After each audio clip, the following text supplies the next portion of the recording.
offshore wind, solar.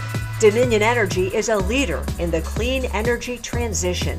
We're dedicated to providing reliable, affordable, safe, and clean energy as we support and invest in our communities. Dominion Energy is building a clean energy future. Actions speak louder. Welcome to Actions Speak Louder. I'm Peggy Fox, Dominion Energy's Media and Community Relations Manager in Northern Virginia. A lot of changes have happened at Dominion Energy, especially if you take a look back over the past 40 years. Someone who's been on the front lines of those changes and has seen it all is my guest today. Please welcome Dianne Corsello, Director of Business Development at Dominion Energy. Welcome, Diane. Thank you, Peggy. Thank you for having me. I thought it would be a good idea to bring you in because you are retiring after 40 years at Dominion Energy. Yes, I am, and it's still a little surreal. I'm sure. I will be retiring effective February 1, and I did start here in September of 1981. So it's been a long time. It's been great. You know, a lot of people say these sayings of, you know, time flies when you're having fun, and don't blink. I mean, all of those things are so true because it really doesn't seem like 40 years. Yeah. But it has been fun. I've had great opportunities at Dominion and have worked with tremendous colleagues. And so, although it's surreal, I know it's coming to an end here, and I'm looking forward to it. I appreciate you coming in. Sure. I mean, I thought how interesting. First of all, anyone that stays in any career for 40 years is interesting. And the fact that Dominion Energy has, I mean, shoot, what was it called when you started? Was it VEPCO? Right, it was VEPCO. Okay. It was so VEPCO. Many changes, not just names, but everything else in terms of how we generate electricity is the biggest change that we'll be talking about. But also, you're a woman. Women in energy, there weren't that many women working at Dominion Energy. Well, you know, there joined. weren't that many. Right. They hadn't hired a whole lot before I came into the office here up in Northern Virginia in Springfield. But I did work with some other women. Unfortunately, the women that I did start with are no longer with the company. But I worked with some great men, and they stayed with the company, and I have known them for 40 years. So it's been good. So I also had a long career, and I don't know if you felt like I do, or that you started, you were the newbie, the new kid on the block, and then you turn around and you go like, wait a minute, I'm now not the newbie. I'm like the oldest person around, or I've been, I know more than anybody. It's kind of a weird thing. You think you're still young, and you're like, oh, I'm new, but it's just time flies, like you said. It does.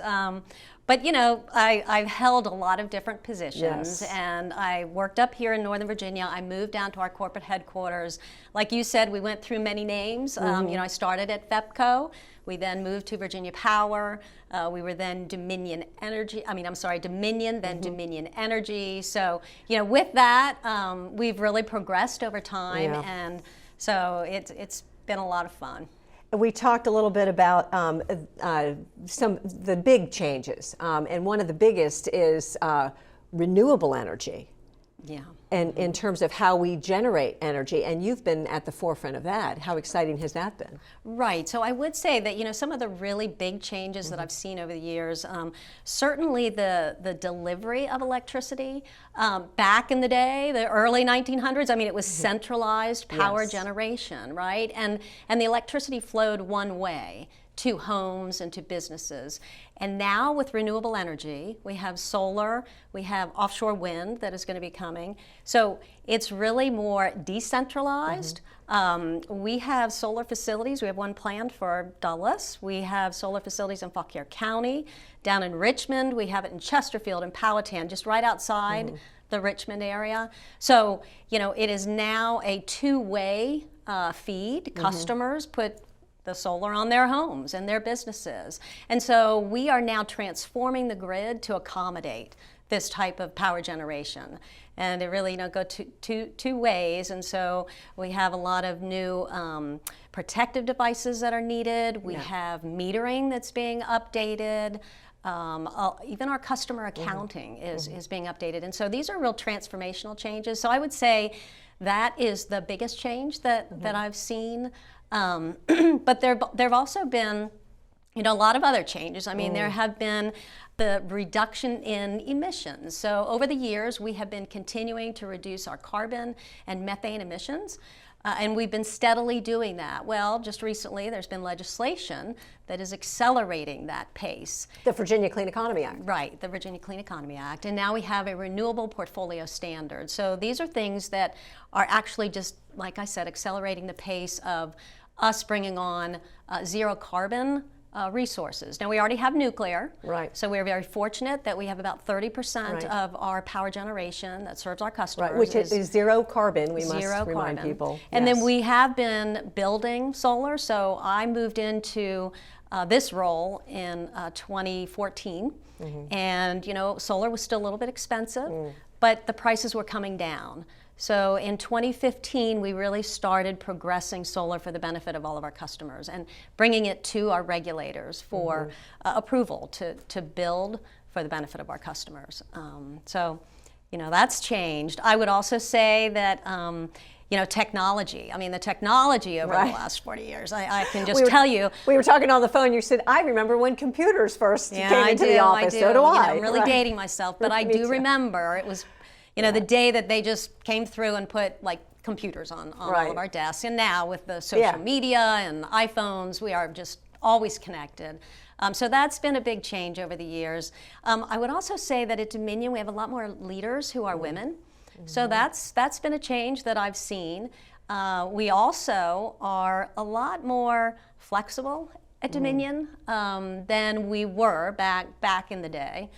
When a lot of people would be like, okay, it's 8 o'clock, I got to be at the office, it's 5 o'clock, I'm walking out the door.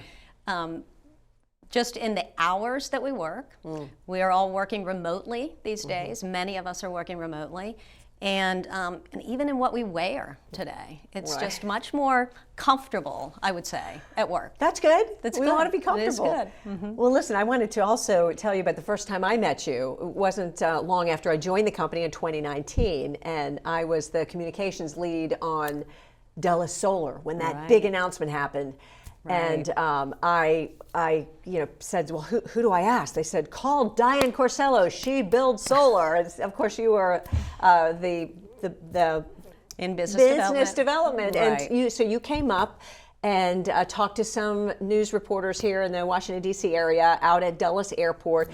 Talk about that project, where it is now, and what's happening with Dulles Solar. Sure. So we have a great relationship with the Metropolitan Washington Airports Authority. So we call them MWA for short. We serve Dulles as well as Reagan National. So we're proud to serve those two big customers. But we had proposed to potentially put solar at Dulles. And it's about 1,000 acres. So we did sign back in 2019 a short-term lease. And that short-term lease allowed us to explore the opportunity to do some work, environmental work and cultural work at the site and determine, can we fit solar on this site? So the good news is we can, and we are very close to signing a long-term lease agreement with MWA. And the status of that project right now is we have taken that project to the regulators. So we actually filed that project as well as 12 other solar sites with the State Corporation Commission. That was back in September of 2021. And we expect to hear their decision in March. So we will know in March the decision. We are optimistic. Dulles is the second largest facility that we have proposed to the State Corporation Commission. It's 100 megawatts. And the next one, the bigger one, is in King and Queen County, and that is 150 megawatts. But what is really special about Dulles is that we will be adding storage, energy storage, so battery storage, a lithium ion, and it's going to be 50 megawatts.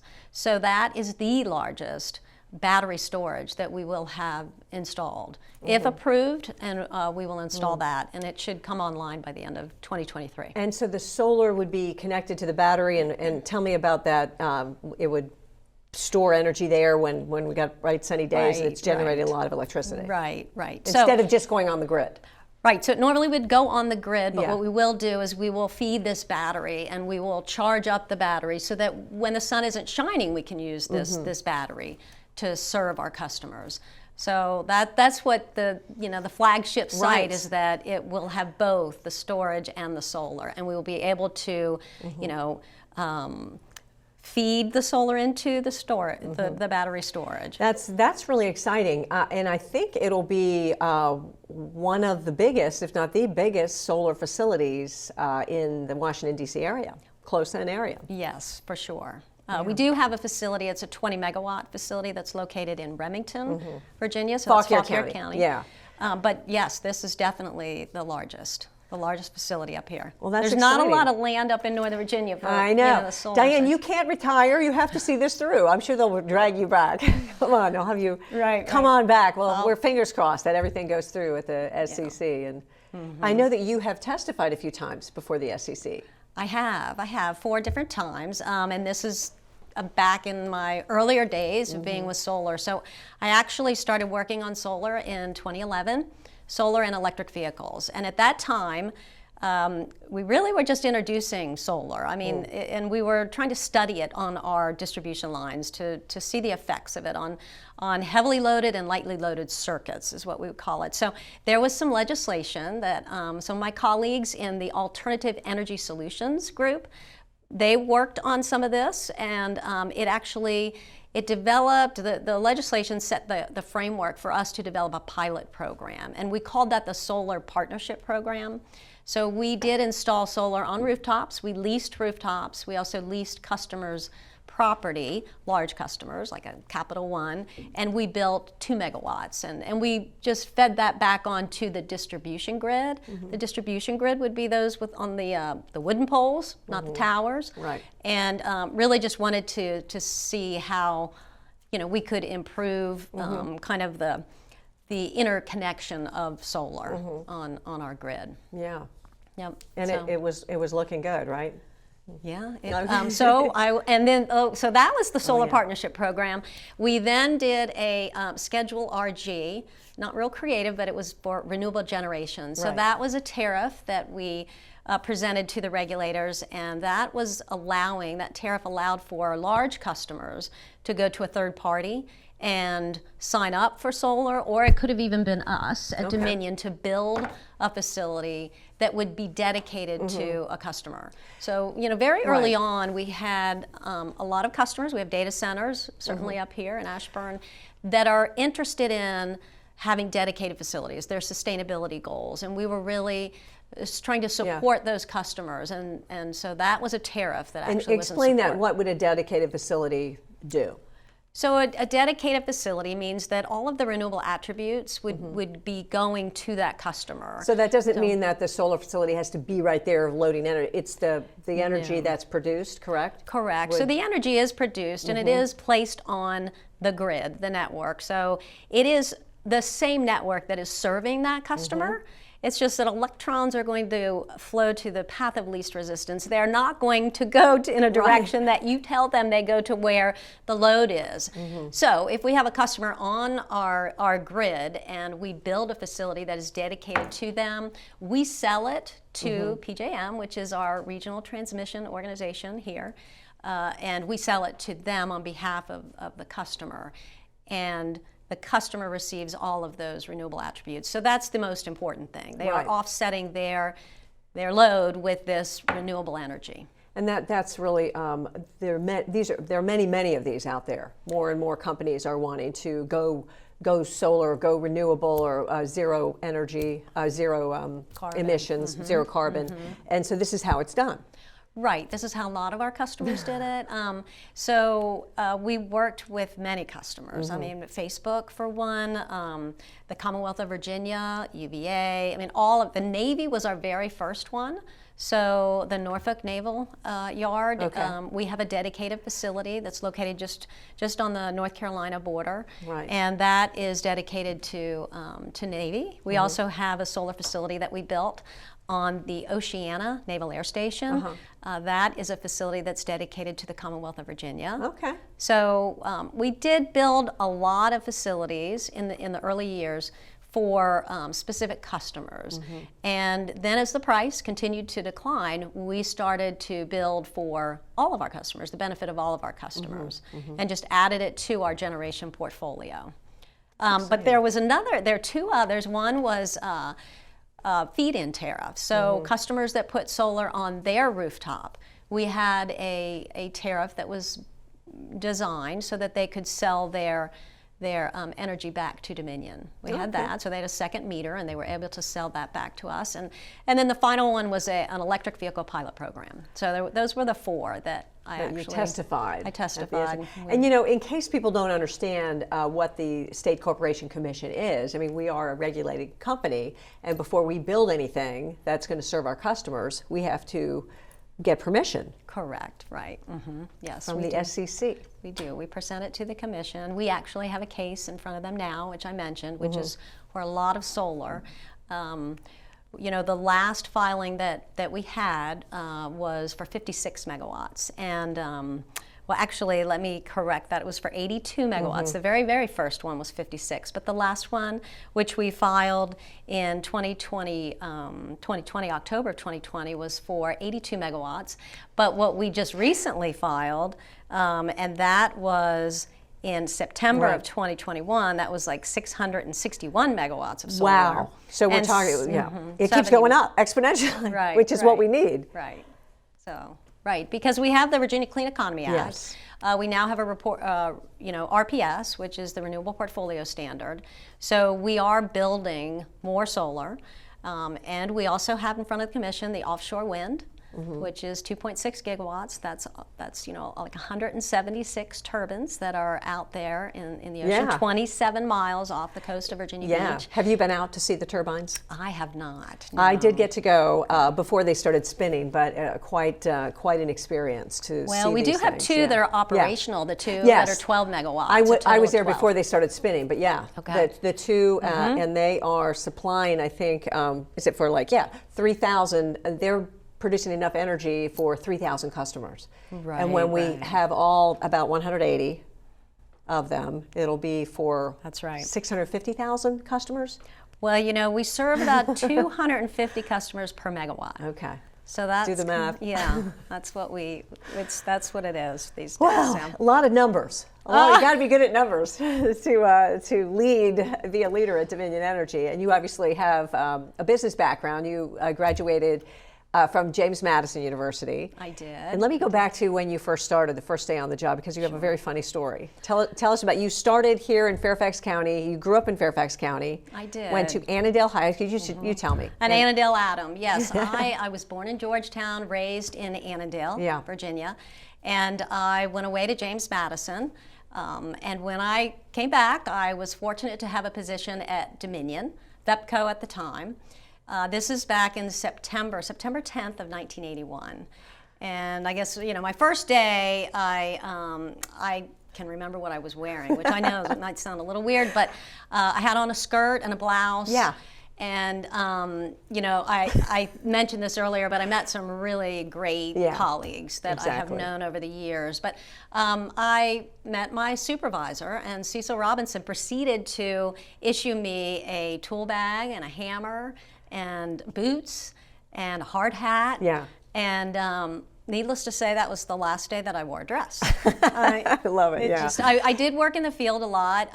Springfield was just booming. Right. So that right there, you're right there, the only woman in that group at Scott Solar. And there you are. That's your typical outfit: boots, pants, vest. When I'm in the field, that is a typical. No, outfit. we do. We're safety is our number one core value. So if you are out anywhere around a construction zone, anywhere around where they're working on the infrastructure, our wires, and there might be electricity, our boots even are safety boots. Right. Yeah. Steel-toed. Steel-toed boots. Steel-toed. Not just any boot. Not just any boot. Right. Yeah. Sorry, I interrupted. No. But so the Springfield office had recently broken off from our Alexandria office. And so there was just a tremendous amount of activity back in those days. Yes, you were doing tons of building.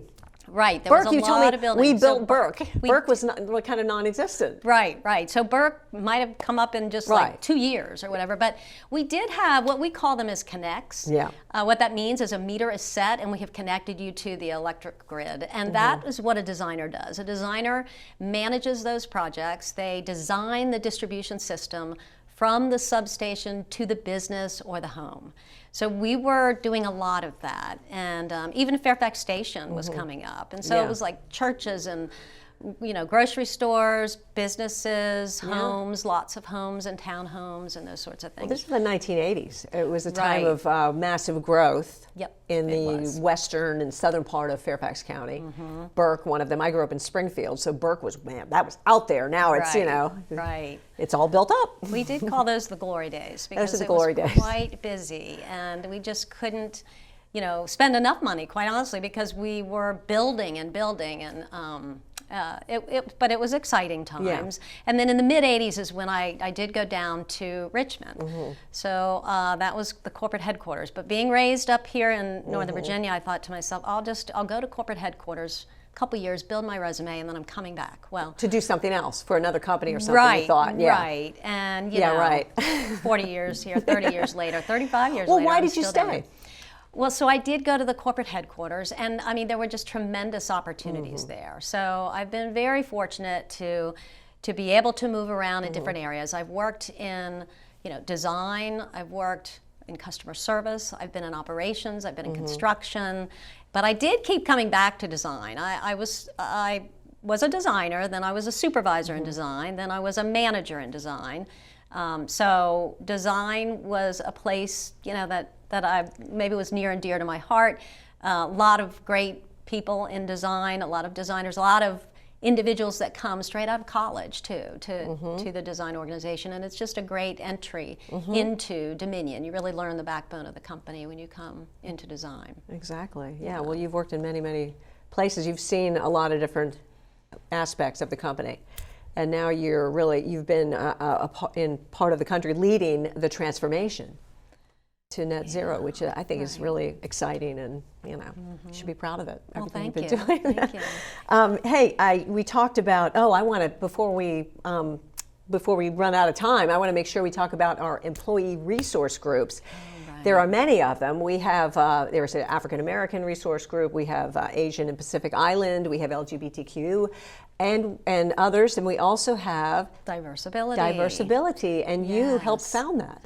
Well, I did. I was part of the origination of that employee resource group. So it has been a great experience. In 2019 is when we really launched that.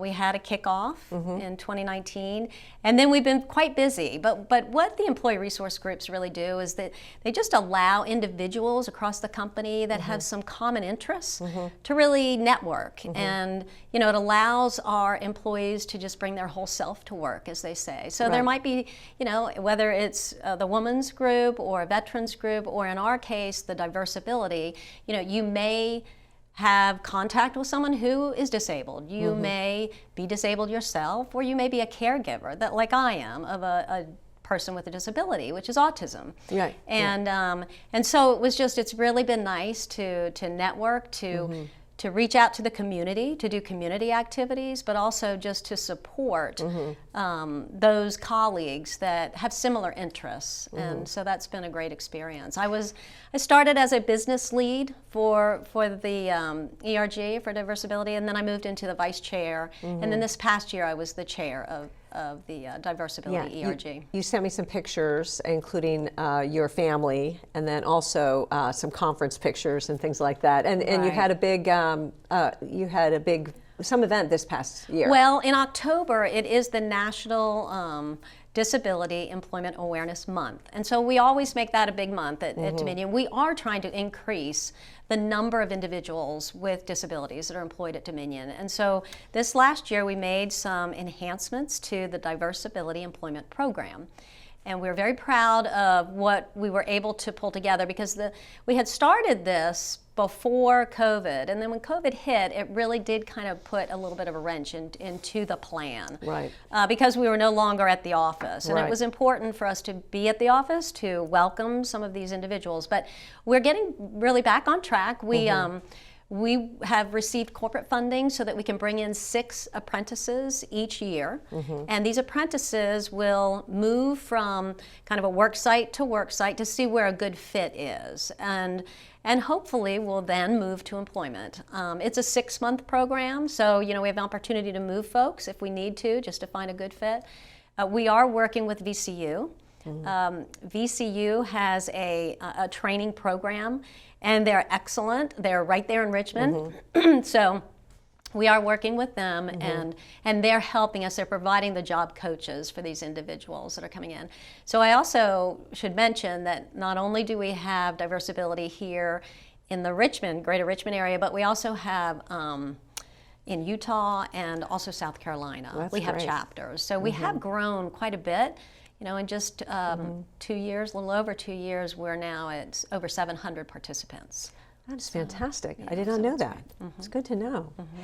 Before we leave, could you talk a little bit about women in energy and the changes you've seen there? Obviously, you have a major leadership role in our company, but you've seen other women take large responsibility positions as well. Sure, absolutely. I've had the opportunity to work with a lot of women at Dominion, but I think just in the leadership roles, we have seen the growth of exponentially of women that are in leadership across our company, and I think the opportunities are tremendous.